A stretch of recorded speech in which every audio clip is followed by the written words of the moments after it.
Hi, Trace. Hello. I'm so thrilled to have you on the show today. I Glad had the to- great privilege of meeting you, I think, for the first time in Vegas. Yes. Is that right? When you graced our runway with a show that we did out there through Runway of Dreams. But now here we are on the Gamut Network, and I can't wait for the audience to hear your story. So, if you could tell us a little bit about your journey, I think everybody's going to be very interested. Sure. So I was born without a right hand, and about 3 years ago, I got my bionic arm. I wear an limb by Oser, and so growing up with one hand, there were a lot of challenges that I had to deal with and overcome, and I worried about being different a lot growing up, and over the past few years, I've really kind of I dove headfirst into the disability community and the amputee community, and have learned a lot about myself that way, and have kind of flipped my personality on its head. I no longer worry about being different. Now, having one hand is my favorite thing about myself, Love it. and so now I'm kind of trying to make it my mission to help others understand the same. I love that. So, was there like a moment or an experience that helped you flip to that side? I know, many of our guests or people that I have had the privilege of meeting, you know, really struggled with finding that moment or experiencing just saying this is the best part of me. So, was there a moment in time, or did it evolve? I don't know if there was one specific moment. I think it was kind of a culmination of a lot of experiences of me kind of being standoffish and not wanting to talk to other people or hang out with other people. And I sort of realized, or started to realize, that if I act like that shy kid in the corner that nobody wants to talk to, then that's how people will see me. Mm. But if I do the opposite and I make an effort to be outgoing, to insert myself into a conversation with a one-hand joke or a pun, and let people know that I'm okay with it, then that's how they'll see me. And so I kind of flipped that switch, and for a while it was fake it till you make it. I love that. And about what age was that? So, for example, we had an amazing chat with Chris Rudin, who I know is a friend of yours. And he hit his arm, he said, for about the first 17 years of his life. He literally kept it in his pocket or would do anything to not show the world. So, like, what age was that pivot? Did that happen for you? That was about, I would say, around sophomore year of college. It Oh, took me that long. okay. And I did the same thing as Chris for a while. When I was younger, I hid my arm, or my nub, as I call it. I hid it in my pocket, and I wore sweatshirts and hoodies a lot so that I could just keep my hands in my pocket here. And so I definitely did that same thing. Took me into my early 20s, but Wow.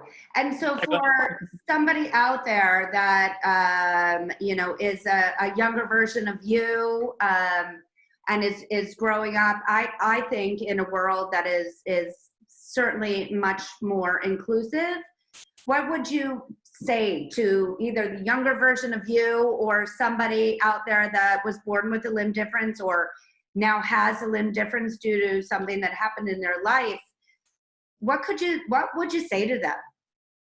I think I just tell them it's okay to be different. I think that's the biggest thing that people worry about is being different from everyone else. But a lot of times you're thinking about, I don't want to be different, but you don't realize that everyone else is thinking the same thing. And everyone has that same worry. So we're all the same in that, and everyone's unique in their own way, and there's nothing negative about that. And my biggest goal is to show people that things that they may perceive as a weakness or as a disadvantage can actually become their biggest strength. And that's what I've tried to do, is make the things that I used to see as my weakness and that other people might see as my weakness when they first meet me, and turn that into something great, and turn it into something creative and something that I can use to help others.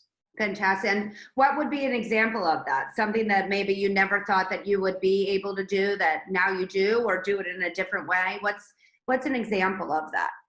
Yeah, so I'm a children's author, And so over the past couple of years, I've written a few children's books, as well as a comic book with a few friends of mine.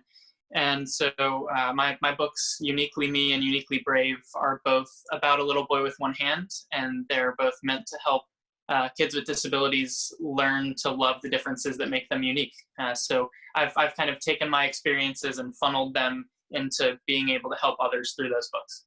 I love that. And I'm sure in some way it probably also was very cathartic for you, that this also helped you become the person that you are today. I mean, I know for me personally, with my son, Oliver, who, as you know, has muscular dystrophy, the whole creation of Runway of Dreams and now Gamut Management and the Gamut Network has been incredibly cathartic for me and for Oliver and truly my whole family, to expose them to people like you.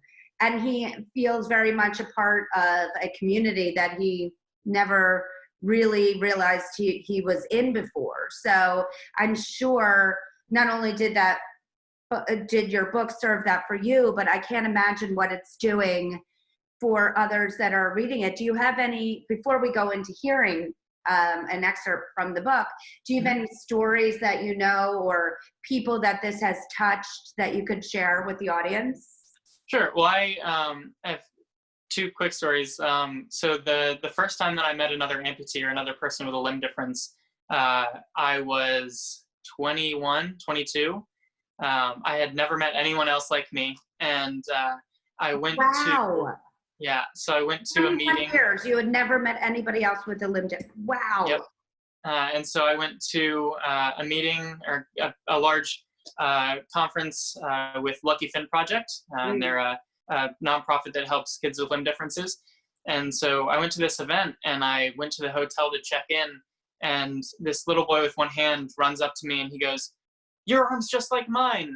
And then he like bolted and ran away to play with his friends. And I looked around and I was like, what world am I in? Like I very quickly went from knowing zero people like me to being rapidly involved in a huge community of people with limb differences.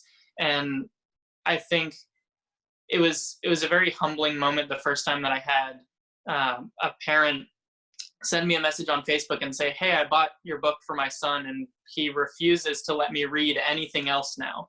Like we read it every night before bed, and it's helped him so much with his confidence at school. And I've gotten, I mean, that was 3 years ago, and I've gotten a lot of messages since, but the first time that happened, I was like, this is really surreal. I didn't think that I could have that impact on people. How amazing. I mean, it's almost a little indescribable, isn't it? To know that something that you have put out to the world is helping so many. So let's hear a little part of the book. Sure. So Uniquely Me is the story of a little boy with one hand who goes on an adventure to learn why he's different. And each one of them responds in their own way. You know, the snake says, "Well, why don't you have scales?" And the bird says, "Well, why don't you have wings?" And the little boy doesn't understand, but at the end, he finally realizes and understands. And so the boy's friends looked at him and asked, "Why don't you have two hands?" The boy replied proudly, "Because I don't need a tail or scales or wings or spots or two hands to know who I am. This is the way I was made, and I was uniquely me." And so that's him with all of his little friends. Love that. Thank you. So beautiful. And where can our viewers buy this book? So both my books, Uniquely Me and Uniquely Brave, can both be found on Amazon, as well as on my website, trace-wilson.com. Fantastic. And if somebody has questions or wants to connect with you because they are that little boy that never met anybody with a limb difference, can they email you also at your website? Absolutely. Okay. Yes. So they can reach me through my website, and they can also find me on all social media. I'm at Bionic Author, or on Facebook, I'm Bionic Author. That's pretty much what I go by everywhere. I love it. Can you show us a little bit about how your arm works?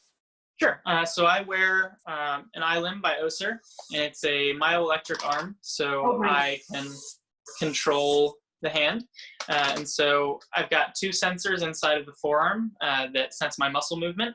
And so I can tell the hand to open, close. I can move into different grips and gestures based on what I need to be picking up or holding.